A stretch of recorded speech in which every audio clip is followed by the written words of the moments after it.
함께 나눌 말씀의 제목은 그 아홉은입니다. 여러분, 오늘 본문 말씀은요, 오직 누가복음에만 나오는 10명의 나병 환자들의, 나병 병자들의 이야기입니다. 세상에서 천대받고 부정한 사람이고 불쌍한 사람들이 예수님을 만나 예수님의 은혜로 그들의 문제가 해결된 이야기가 오늘 본문입니다. 말씀을 전하기에 앞서 사실 우리는 나병에 대해서 잘 몰라요. 왜냐하면 우리 주위에 나병에 걸린 사람도 없고 우리가 걸려보지 않았기 때문에 그렇습니다. 그런데 1920년 3월 20일 함경남도 함주에서 태어난 한하운 씨의 이야기를 한번 들어보세요. 그런 당시 중국 베이징 대학을 나온 인재였습니다. 나라를 위해 아주 귀한 일을 하고 있었는데 그만 나병에 걸려 함경남도 함주에서 전라남도 고흥에 있는 소록도까지 가게 되었던 것입니다. 그 가는 길에 자신의 심정을 담은 표현이에요. 들어보세요. 가도 붉은 황토길, 숨막히는 더위뿐이더라. 낯선 친구 만나면 우리들 문둥이끼리 반갑다. 천안 삼거리를 지나도 수세미 같은 해는 서산에 남는데 가도 붉은 황토길, 숨막히는 더위 속으로 절름거리며 가는 길, 버드나무 밑에서 찌까다비, 일본 운동화예요. 찌까다비를 벗으면 발가락이 또 한 개 없어졌다. 앞으로 남은 2개의 발가락이 잘릴 때까지 가도 먼 전라도 길. 무슨 얘기예요? 이 병이 얼마나 고통스러운 병인지 간접적으로 우리에게 알려주고 있습니다. 이 고통을 안고 사는 이들의 이야기인 오늘 본문은요, 크게 2개로 구성되고 있어요. 하나는 11절에서 14절까지의 우리를 불쌍히 여기소서이고, 다른 하나는 15절에서 19절까지의 그 아홉은 어디 있느냐입니다. 먼저 첫째로요, 우리를 불쌍히 여기소서입니다. 11절에서 14절을 볼까요? 말씀에 예수께서 예루살렘으로 가실 때에 사마리아와 갈릴리 사이로 지나가시다가 한 촌에 들어가시니 문둥병자 10명이 예수를 만나 멀리 서서 소리를 높여 가로되 예수 선생님이여 우리를 긍휼히 여기소서 하거늘 보시고 가라사대 가서 제사장들에게 너희 몸을 보이라 하셨더니 저희가 가다가 깨끗함을 받은지라. 여기를 보면요, 이례적으로 누가는 지명과 방향을 구체적으로 언급하고 있는 것을 알 수 있습니다. 왜 그가 이례적으로 지명과 방향을 구체적으로 언급했던 것일까요? 사실 죽음을 앞두고 계시는 예수님이에요.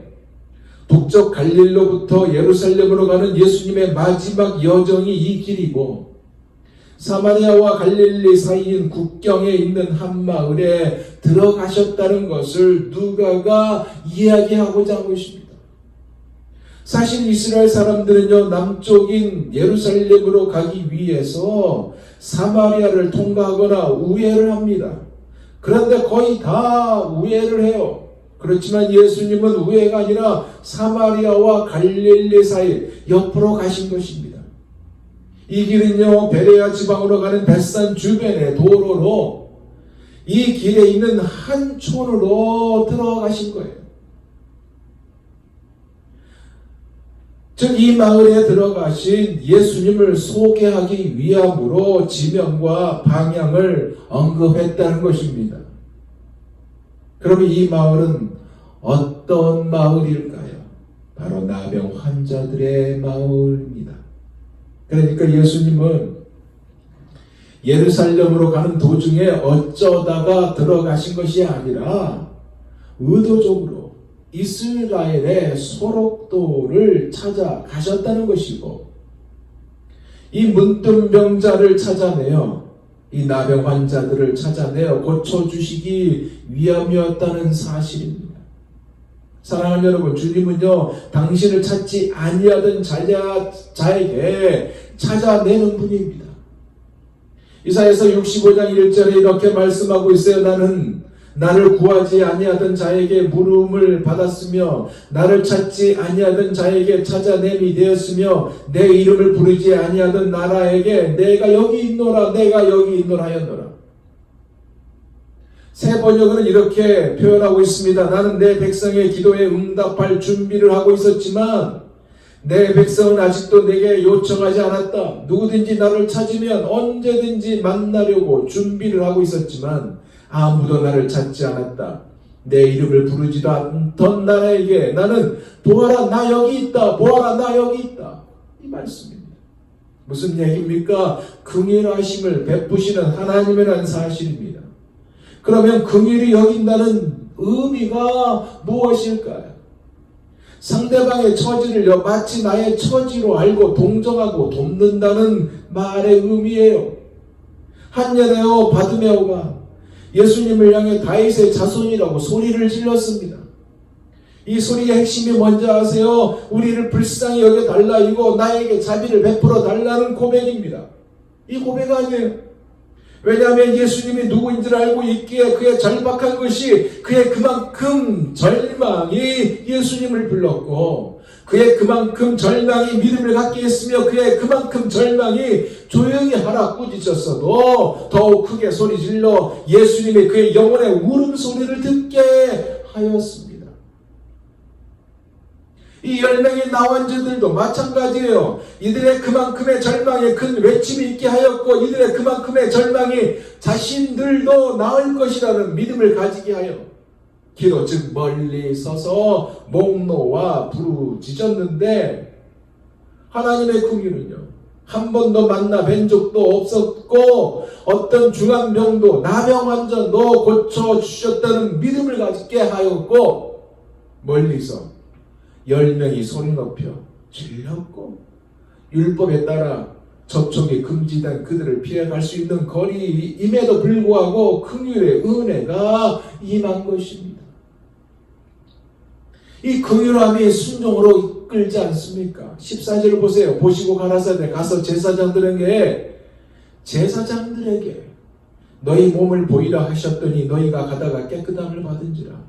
뭐예요? 즉 문둥병의 감식자인 제사장에게 가다가 놀라운 결과를 보게 하였습니다. 사랑하는 여러분, 열왕기하 5장 10절에 보면요, 엘리사가 나아만에게 이런 부탁을 해요. 요단강에서 몸을 7번 씻으라고요. 그의 순종을 요구하는 장면을 우리가 엿볼 수 있습니다. 나만에게 가서 요단강에 몸을 7번 씻지마. 처음에는 거절했죠. 그러나 순종함으로 6번까지 담갔을 때는요, 몸에 아무런 변화가 없었어도 7번째까지 요구한 순종이 어린아이 피부같이 깨끗하게 완전하게 고침을 받았다는 것을 알 수 있습니다. 사랑하는 우리도 문둥병자예요. 그 문둥병자 있잖아요. 그러나 예수 그리스도로 말미암아 문둥병에서 해방되었고 구원의 백성, 천국의 백성이 되게 하셨다는 사실입니다. 아멘. 이것을 위해 당신이 친히 십자가에 못 박혀 인류의 죄를 지고 죽어야 하는 고통이지만 지옥갈 영원한 죄가 용서를 받게 하신 하나님의 은혜는요, 죄인에서 의인으로 영원한 생명과 성령님과 동행하는 천국 백성으로 임하는 은혜라는 사실입니다. 그러니 우리 하나님은 우리를 향해 긍휼을 베푸시는 하나님이라는 사실을 믿으시기 바랍니다. 우리가 이것을 느끼며 누려야 하지 않습니까? 어떻게 누릴 수 있을까요? 비결은요, 예수님을 온전히 믿을 때 누리는 것이고 가로막는 환경을 이길 때 누리는 것이며 구할 것을 바로 구할 때 누리게 되는 거예요. 이 하나님의 긍휼하심에 대해서 이동원 목사님이요, 재밌는 예화를 사용하였습니다. 그 예화를 제가 잠시 인용합니다. 들어보세요. 유대인들에게는 아주 중요한 진리를 가르치기 위해 우화적인 이야기를 담아놓은 책이 있는데, 이 책 속에는 하나님께서 우주를 창조하시기 직전에 먼저 천사들을 창조하시고 그 천사들과 대화를 나누는 내용이 있다는 것입니다. 하루는 하나님께서 첫 번째 천사인 의의 천사라는 이름을 가진 천사를 불러 이렇게 말씀하셨답니다. 내가 세상을 창조하고 그 세상에서 가장 으뜸되는 피조물로 인간을 창조하려고 하는데 어떻게 생각하느냐? 의의 천사와 하나님 인간을 창조하지 마십시오. 그 인간들은 온갖 불의로 이 세상을 더럽힐 것입니다.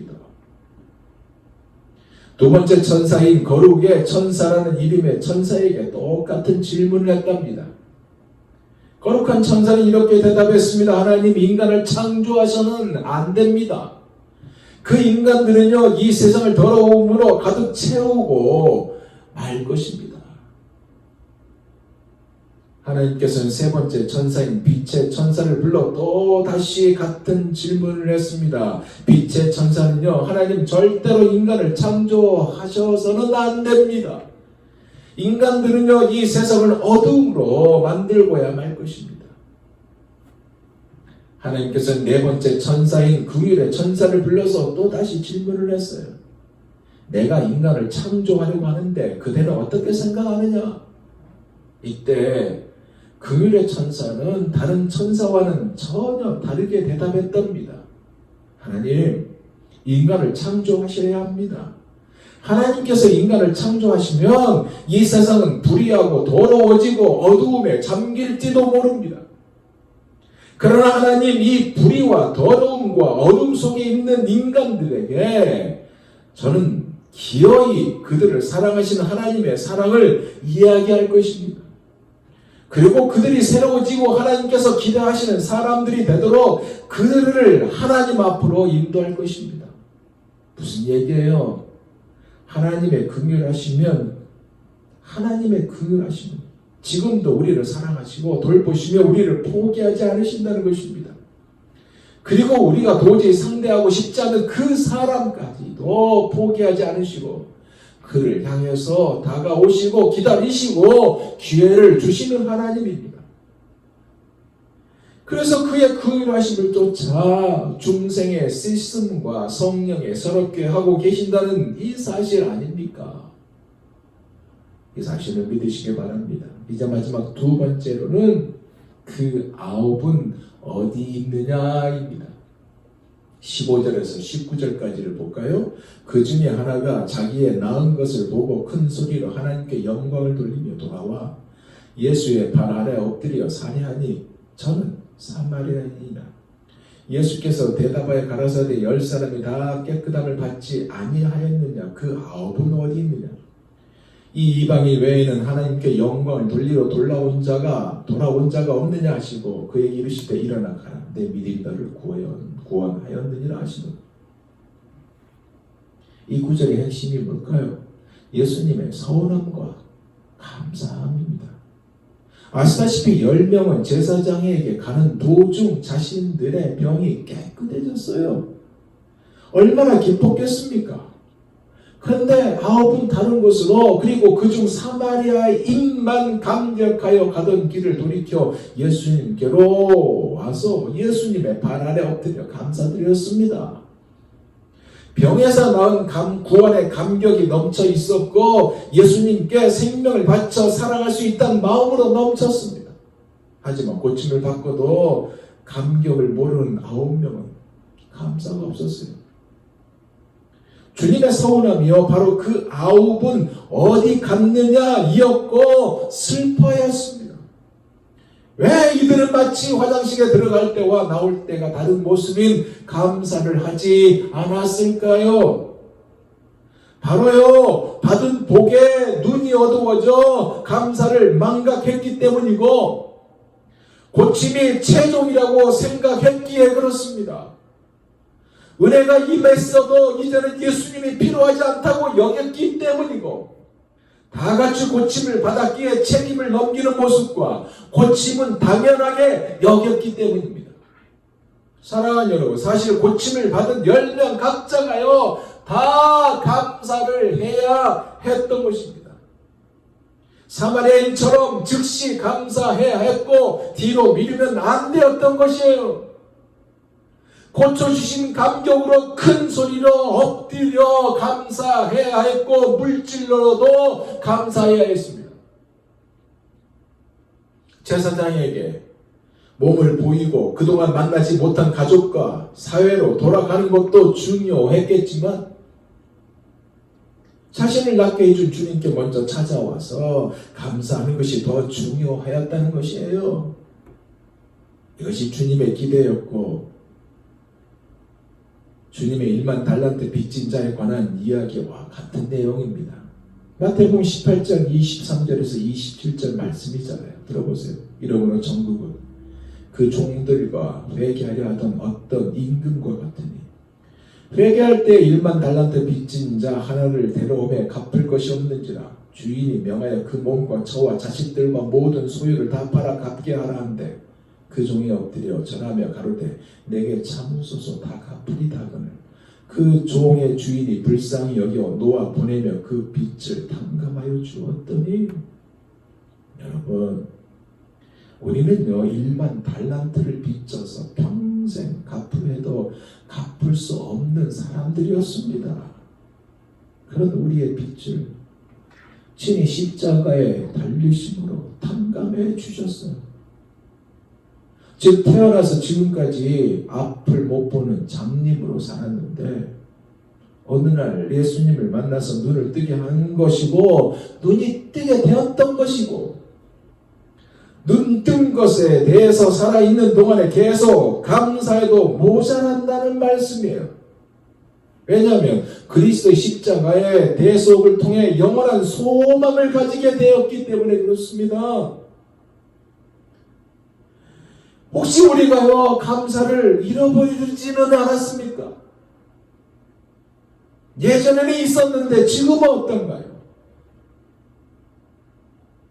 자신의 기도에 응답하신 하나님께 한나가 이렇게 기도하잖아요. 사무엘상 2장 8절 가난한 자를 진토에서 일으키시며 빈필한 자를 거름더미에서 드사 귀족들과 함께 앉게 하시며 영광의 위를 차지하게 하시는도다. 땅의 기둥들은 여호와의 것이라 여호와께서 세계를 그 위에 세우셨다다. 감사하고 있습니다. 다윗도요 시편 40편 2절에서 3절을 보면 이렇게 감사의 고백을 하고 있어요. 나를 기가 막힐 웅덩이와 수렁에서 끌어올리시고 내 발을 반석 위에 두사 내 걸음을 견고케 하셨도다. 새 노래 곧 우리 하나님께 올릴 찬송을 내 입에 두셨으니 많은 사람이 보고 두려워하여 여호와를 의지하리로다. 그러기에 여러분 감사는요 우리가 마땅히 해야 할 의무입니다. 사마리아인 그도요 병고침을 받아 제사장에게 가서 몸을 보이고 가정과 사회로 돌아가는 것이 우선일 수 있겠지만 그는 그것보다 먼저 주님께 돌아와서 엎드려 경배했습니다. 그런 그에게 주님의 칭찬과 구원의 선물을 주셨잖아요. 내 믿음이 너를 구원하였다. 여러분 우리는 아까도 말했지만 본래 영적 나환자들이라고 했습니다. 안 그래요? 죄악과 사망, 저주와 질병으로부터 고침을 받은 은혜를 입은 자들이었잖아요. 그런 우리가 혹시 아홉 안에 들어가 있다면 이제 아홉이 아니라 감사드리는 한 사람으로 주님 앞에 인정을 받고 감사가 있는 귀하고 복된 삶을 살 수 있는 우리가 되기를 소망해 봅니다. 이제 말씀을 마무리하면서 여러분에게 질문 하나 던집니다. 여러분은 감사가 무엇이라고 생각하십니까? 먼저 감사는요 생각을 바꾸는 것입니다. 말씀을 준비하다가 인터넷에 감사에 관한 의미 있는 글이 있어서 이 글을 소개하면서 저는 오늘 말씀을 마무리하고자 합니다. 들어보세요. 10대의 자녀가 반항하면 그건 아이가 거리에서 방황하지 않고 집에 있다는 것이고, 집을 해야 할 세금이 있다면 그건 나에게 직장과 재산이 있다는 것이다.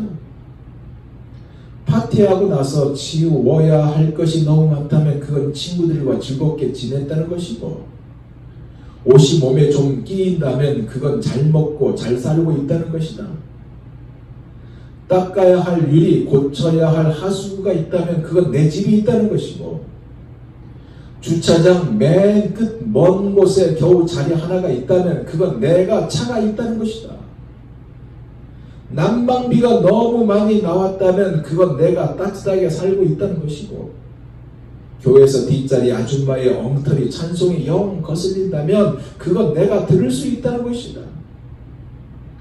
세탁하고 다림질을 해야 할 일이 산더미처럼 있다면 그건 나에게 입을 옷이 많다는 것이고, 온몸이 피곤하고 뻐근해진다면 그건 내가 열심히 일했다는 것이다. 이른 새벽 시끄러운 자명종 소리에 깼다면 그건 내가 살아있는 것이고, 이메일이 너무 많이 쏟아진다면 그건 나를 생각하는 사람들이 그만큼 많다는 것이다.